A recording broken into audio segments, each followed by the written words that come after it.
지난 주말 연이은 포사격 도발로 한반도에 강한 긴장 국면을 조성한 북한을 강력히 규탄하며 당장 중지할 것을 촉구합니다. 그 어느 때보다 엄중한 시기인 만큼 국회 국방위원회는 우리 군이 굳건한 안보 태세를 유지하며 국민 안전 확보에 전념할 수 있도록 지원할 책무가 있습니다. 그런데 여당과 국방부는 참석을 하지 않았습니다. 이런 시기에 국민의힘과 국방부에서 먼저 전체회의를 열자고 제안하는 부분들이 맞습니다. 대응책을 마련하고 국민을 안심시킬 책무가 있는데 이를 회피하고 있습니다. 매우 안타깝고 우려스러운 일입니다. 그동안 국방위원회 국정감사와 상임위원회에서 우려하던 일들이 터졌습니다.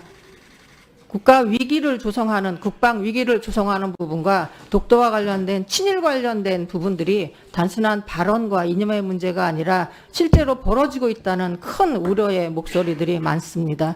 지금 이스라엘 하마스 전쟁뿐만 아니라 지금 연평도 주민들이 얼마나 불안에 떨고 있는지에 대한 방송을 보면서 이게 전쟁이라는 부분들 그리고 국민들이 느끼는 위기의식과 불안의식이 장난이 아니구나 하는 생각이 들었습니다. 가자지구는 그 40여일 동안의 전쟁으로 인해서 살 수 없는 지역이 됐다고 합니다. 많은 국민들이 지금의 위기의식을 단순하게 그냥 지나가는 부분들이 아니라 정말로 우리나라에 전쟁이 일어날 수 있겠다라는 그런 불안에 떨고 있습니다. 공포스러운 일입니다.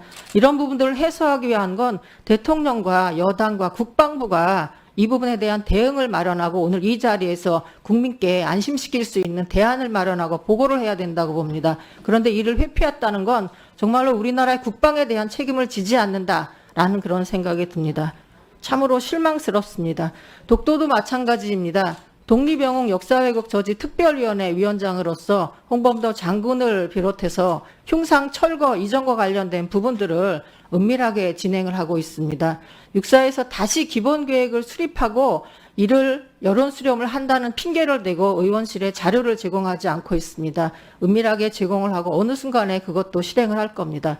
독도도 마찬가지입니다.